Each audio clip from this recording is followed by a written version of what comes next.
श्री शिवाय नमस्तुभ्यम। आइए आज की कथा सुनते हैं प्रदीप मिश्रा जी के मुखार। श्री शिवाय नमस्तुभ्यम। दोस्तों, जैसा कि आप सभी लोग जानते हैं कि 24 अप्रैल 2026 यानी शुक्रवार को पड़ रही है वैशाख महीने की अष्टमी तिथि। और दोस्तों, यह वह तिथि है जो वैशाख मास में पड़ने वाली सबसे बड़ी तिथि है, क्योंकि यह शुक्रवार के दिन पड़ रही है और इसका बहुत ही बड़ा और विशेष महत्व होता है। पूज्य गुरु जी ने कहा है कि अगर कभी भी मौका लग जाए और वैशाख महीने की कृष्ण पक्ष अष्टमी तिथि शुक्रवार को पड़ जाए तो आप लोगों को 11 चावल के दाने का उपाय तो अवश्य ही करना चाहिए।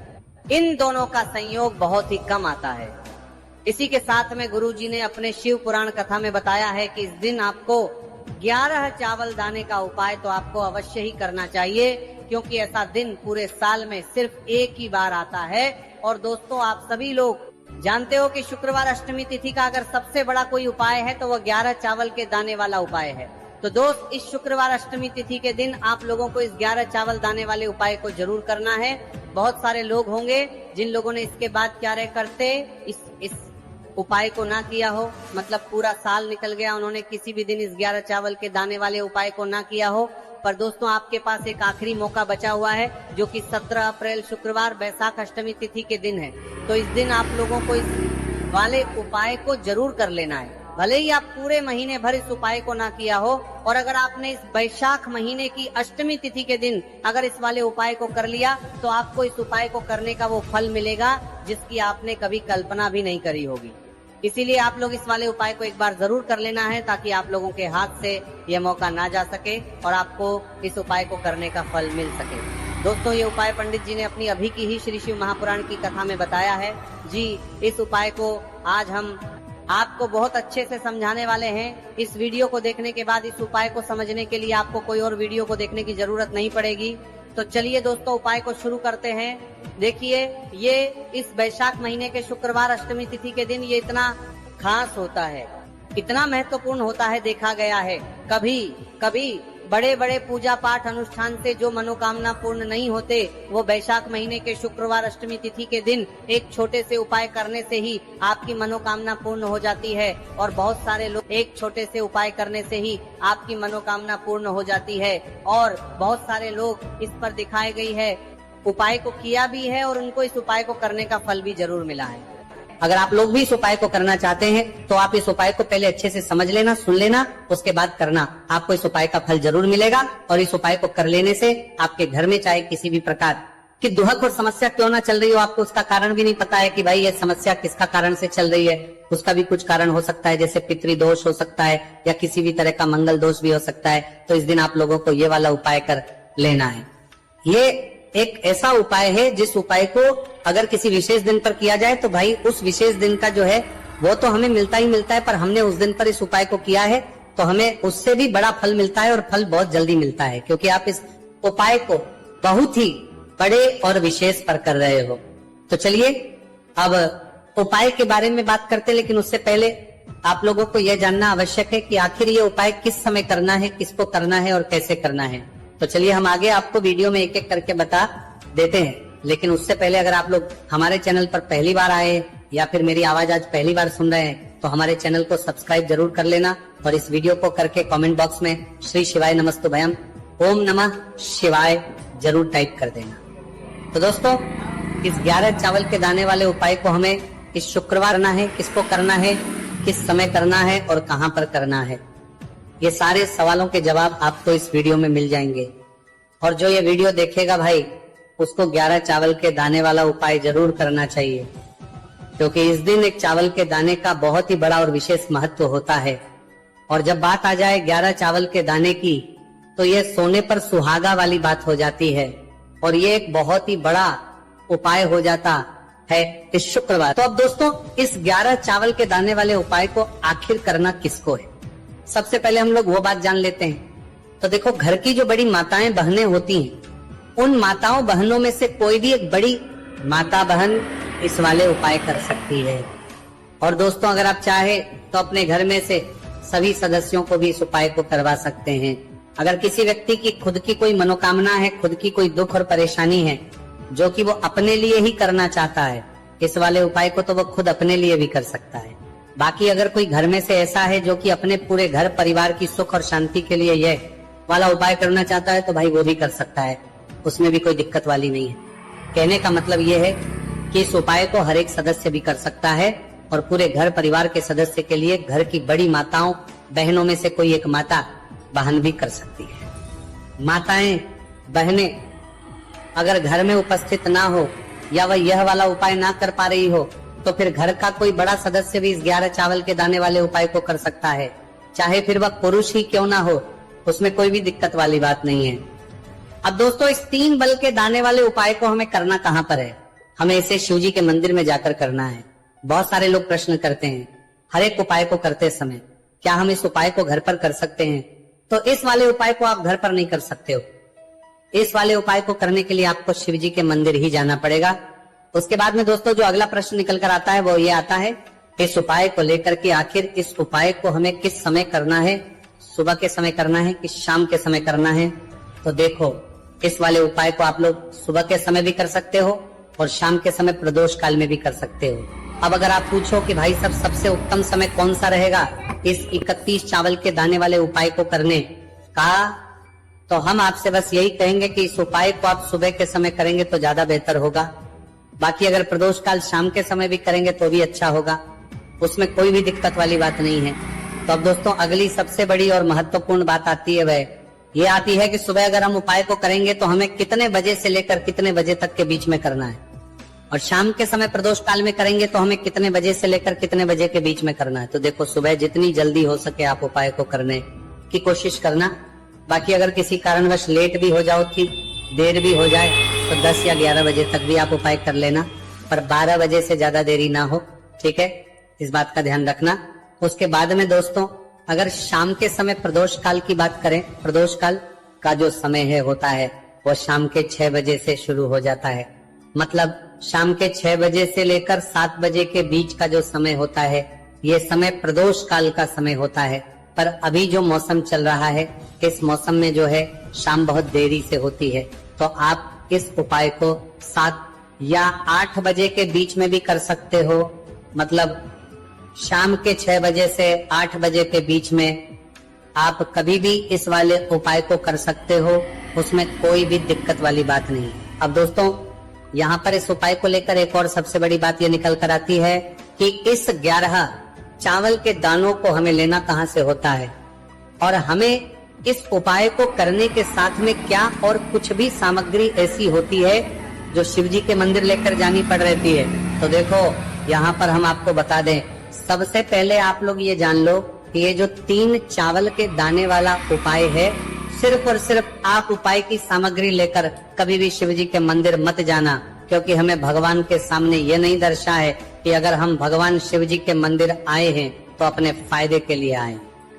तो इसलिए जो भी पूजन सामग्री है, उपाय सामग्री है 11 चावल के दाने, इसके साथ में आपको पूजन सामग्री भी जरूर लेकर जाना है। देखो अगर सुबह के समय उपाय कर रहे हो तो सीधी सी बात है 1 लोटा जल तो आप लेकर जाओगे ही जाओगे। वही 1 लोटा जल अगर मिट्टी का जल हो तो बहुत अच्छा रहेगा। मिट्टी का जल कैसे बना आता है इसके लिए हमने पहले से बहुत सारी वीडियोस बना दी है आपके पास। इस दिन एक आखिरी मौका रहेगा, आपका मुमन देखते हैं, वो तब तक मिट्टी का जल शिव जी पर चढ़ने का और उपाय को करने का बहुत बड़ा आपको इस दिन फल मिलेगा। तो इसीलिए इस दिन हो सके तो भाई मिट्टी का जल चढ़ाना, तो अपने साथ में कम से कम 1 लोटा जल तो आपको लेकर जाना ही जाना है। अगर मिट्टी का जल नहीं है तो घर का जल भी आप इस्तेमाल कर सकते हो। इसके अलावा जो भी पूजन सामग्री है, देखो 11 के दाने ये अलग आपके रहेंगे और जो आपकी पूजन सामग्री रहेगी वो अलग रहेगी। पूजन सामग्री में आप जो भी चीज लेकर जाना चाहे वो लेकर जा सकते हैं, एक बेलपत्र भी लेकर जा सकते हैं, उसमें कोई भी दिक्कत वाली बात नहीं है। वहीं अगर हम बात करें शाम के समय की, तो शाम के समय शिव जी पर जल नहीं चढ़ता है, इसीलिए शाम के समय आप लोग एक दीपक तैयार कर लें जो कि गोल तीखा आटे का शुद्ध देसी गाय का घी का होगा, है ना। इस बात का आप लोगों को ध्यान करना है और इस दीपक को आपको घर से जलाकर नहीं लेकर जाना है, भगवान शिव जी के मंदिर में जाकर ही जलाना है। इस बात का भी आप लोगों को ध्यान रखना है। अब दोस्तों यहाँ पर हमें इस बात को समझना है कि ये 11 चावल के दाने हमें लेना कहाँ से है। क्या हमें दुकान से लेकर आना है या हमें अपने घर से लेना है या कहाँ से लेकर आना है और कौन से चावल लेना है, क्योंकि चावल भी बहुत प्रकार के होते हैं। तो देखो इन सभी सवालों के जवाब आप लोग एक बात में सुन लो कि भाई जो उपाय है, इस उपाय में आपको ये नहीं देखना है कि भाई कौन से चावल है कौन से चावल नहीं है, बस जो भी चावल ले रहे हो वो चावल का दाना सबूत होना चाहिए, मतलब साबुत होना चाहिए, टूटा हुआ नहीं होना चाहिए, कटा पीटा नहीं होना चाहिए। ये बात आपको ध्यान रखना है। बाकी आपका चावल बासमती हो या सादा चावल हो या कोई सा भी चावल हो, उसमें कोई भी दिक्कत वाली बात नहीं है। तो सीधी सी बात है कि आपके घर के रसोई घर में जहां पर आप बनाते हो वहां पर जो भी चावल आपके उपस्थित हो उन चावलों में से अपनी एक कटोरी भर लेना या एक मुट्ठी चावल अलग से निकाल कर रख लेना, क्योंकि हम 11 चावल ही यहाँ पर इस उपाय में लेने वाले हैं, तो हमें ये चावल के दाने गिनकर निकालने पड़ेंगे। इस बात का आप लोगों को ध्यान रखना है। तो अपने उस चावल की कटोरी में से या चावल में से 11 ऐसे चावल के दाने आप लोग निकाल लो जो कि टूटे हुए ना हो, कटे पीटे ना हो, कोई दाग ना लगा हुआ हो, है ना। अच्छे साबुत चावल के दाने 31 दाने आप लोग निकाल कर रख लो और इन्हें किसी भी एक कागज की पड़िया में या किसी एक छोटी सी कटोरी में आप लोग रख लो, ताकि ये सुरक्षित रहे, आपके एक भी चावल का दाना इधर उधर ना हो और आपका उपाय भी पूरा अच्छे से हो जाए। तो भाई जैसे ही आपका उपाय की जो सामग्री है 11 चावल के दाने ये तैयार हो जाते हैं, उसके बाद में आपको जो भी अपनी पूजन सामग्री है, सुबह समय कर रहे हो तो एक लोटा जल और एक बेलपत्र या पूजन सामग्री जो लेकर जाना चाहो उसकी भी तैयारी कर लेना। और शाम के समय जा रहे हो तो भाई अपना जो दीपक है उसे तैयार कर लेना, ठीक है। और उपाय को करते समय शुद्धता का विशेष रूप से ध्यान रखना, ठीक है। सुबह सुबह स्नान करने के बाद ही उपाय को करने की आप लोग तैयारी करना। उसके बाद अगर शाम के समय की बात करें तो शाम के समय आपको स्नान करने की जरूरत नहीं है, पर शुद्धता ध्यान रखना है आपको। स्नान तो नहीं करेंगे, आप हाथ मुंह धोकर भी इस वाले उपाय को शाम के समय प्रदोष काल में कर सकते हैं, इसमें कोई दिक्कत वाली बात नहीं है। तो आप अपने उपाय की पूरी सामग्री तैयार करके आपके पास ही में जो आपका शिव मंदिर हो वहां पर पहुंच जाइए। सबसे पहले शिव मंदिर में जाकर आप लोगों को उपाय नहीं करना है, पहले भगवान के दर्शन करना है, भगवान से आशीर्वाद प्राप्त करना है, फिर शिव जी की शिवलिंग के पास में आना है। शिवलिंग के पास में आने के बाद जो पूजन सामग्री लेकर आए हुए हैं, जैसे कि सुबह गए हुए होंगे तो एक लोटा जल और जो भी पूजन सामग्री लेकर आए हैं आप उनसे भगवान शिव जी की पूजन कीजिए। सबसे पहले तो एक लोटा जल ही चढ़ेगा, फिर आपको एक बेलपत्र श्री शिवाय नमस्तु भयम का जाप करते हुए शिवलिंग पर चढ़ा देना है। उसके बाद में आपकी पूजन सामग्री चढ़ेगी। उसके बाद में अगर दोस्तों शाम के समय अगर आप इस उपाय को कर रहे हो तो अपने साथ कम से कम एक जो दीपक है गोलबाती का जो आप अपने साथ में लेकर गए हो, उस दीपक को मंदिर में जाकर अपनी माचिस से जलाना है और उस दीपक को शिवलिंग के पास में रखना है, ठीक है। इस दीपक को रखने के बाद ही आप लोगों को अपना ये वाला उपाय शुरू करना है। और दीपक को ज्यादा पास में मत रखना, वैसे भी गर्मी पड़ रही है, भगवान शिव जी को आंच नहीं लगनी चाहिए, है ना। तो भाई जैसे ही आपकी पूजा अर्चना हो जाती है, आप भगवान शिव जी को प्रसन्न कर लेते हैं, उसके बाद शिवलिंग के पास ही में आप कहीं पर बैठ जाइए, सामने या आसपास जिस जगह पर आपको बैठना हो वहां पर आपको पर बैठ जाइए और अपने वो 11 चावल के दाने अपने सामने निकाल कर रख लीजिए, क्योंकि अब यहाँ पर उपाय को यहाँ पर करने की आपको तैयारी करना है। और इस तरीके से जब आप उपाय करेंगे, पूजन सामग्री करने के बाद, पूजन अर्चना करने के बाद, तो आपको उपाय का फल बहुत जल्दी और बहुत होकर मिलेगा। तो अपने चावल के अपने सामने निकाल कर रख लेना। और ये जो उपाय है ये आपकी सीधे हाथ की हथेली से होगा, इसलिए इस बात का भी विशेष रूप से ध्यान रखना है। तो सीधे हाथ की हथेली का प्रयोग करके ही आप लोग अपना इस वाले उपाय को करना। अपने सामने जो भी आपके कागज की पुड़िया है उसको खोल कर रख लो, या कटोरी है तो भाई उसे अपने सामने रख लो और अपने वो 11 चावल के दाने निकाल लो, ठीक है। उसके बाद में दोस्तों अब आपको क्या करना है कि शिवलिंग आपके सामने होगी, तो आपने वो 11 चावल के दाने एक एक करके जहां पर आपने बेलपत्र चढ़ाए हैं आपको शिव जी के शिवलिंग के ऊपर चढ़ाना है। कहां पर चढ़ाना है? शिवलिंग के ऊपर चढ़ाना है और कहीं पर भी नहीं चढ़ाना है। आपको अपने हथेली से तो शिवलिंग के ऊपर चढ़ाना है, भले ही फिर वो अपने आप जलाधारी पर गिर जाए, मतलब वहीं पर गिर जाए, उसमें कोई दिक्कत वाली बात नहीं है। पर आप चढ़ाओ शिवलिंग के ऊपर तो आपको क्या करना है? अपना पहला चावल का दाना उठाना है, श्री शिवाय नमस्तु भयम बोलना है और शिवलिंग पर चढ़ देना है। इसी तरीके दूसरा चावल का दाना उठा है, शिवलिंग पर चढ़ना है और मंत्र बोल देना है। और फिर तीसरा चावल का दाना उठाना है, श्री शिवाय नमस्तु भयम बोलना है और चढ़ देना है। इसी प्रकार से आपको पूरे 11 चावल के दाने एक एक करके शिव जी के शिवलिंग के ऊपर चढ़ाना है और भगवान से प्रार्थना करते जाना है। मतलब प्रार्थना तो आपको आखिरी में करना है, पर हर एक चावल के दाने को चढ़ाते समय श्री शिवाय नमस्तु भयम जरूर बोलना है। उसके ही में ये चावल का दाना शिवलिंग के ऊपर आपको चढ़ाना है। जैसे ही आपके 11 चावल के दाने शिवलिंग के ऊपर चढ़ते हैं तो भाई उसके बाद में आपको क्या करना है, भगवान से अपनी मनोकामना बोलना है। मनोकामना भी कब बोलना है, जब आपका 11 चावल का दाना आपके सीधे हाथ की हथेली में हो और आप उसे चढ़ाने के लिए जा रहे हो। श्री शिवाय नमस्तुभयम बोलकर उस आखिरी चावल के दाने को शिवलिंग के ऊपर चढ़ा देना। भगवान से फिर अपनी वो मनोकामना बोल देना जिस मनोकामना के लिए आप लोग अपना ये वाला उपाय कर रहे हो, जिस भी दुख और परेशानी के लिए आप लोग अपना ये वाला उपाय कर रहे हो। उसके बाद में जैसे ही आप अपनी मनोकामना बोल देते हो, आपका ये वाला उपाय पूरा हो जाता है। पर दोस्तों, उपाय को करने के बाद आप लोगों को 2 मिनट भगवान शिव जी के मंत्र का जाप जरूर करना है। और मंत्र का जाप करने के बाद भगवान से एक और बार करना है अपनी मनोकामना के लिए या अपनी जो भी दुख और परेशानी है उसके लिए। इसके बाद में आप लोग भगवान को देखकर, भगवान से प्रार्थना करके, उनसे आशीर्वाद लेकर वहां से उठ सकते हैं और अपने घर पर जा सकते हैं।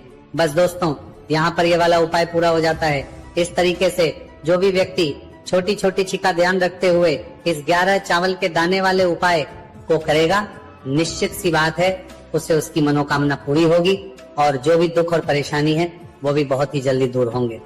तो दोस्तों, ये थे पूज्य गुरु जी द्वारा बताए गए कुछ बहुत ही खास उपाय। अगर आपको जानकारी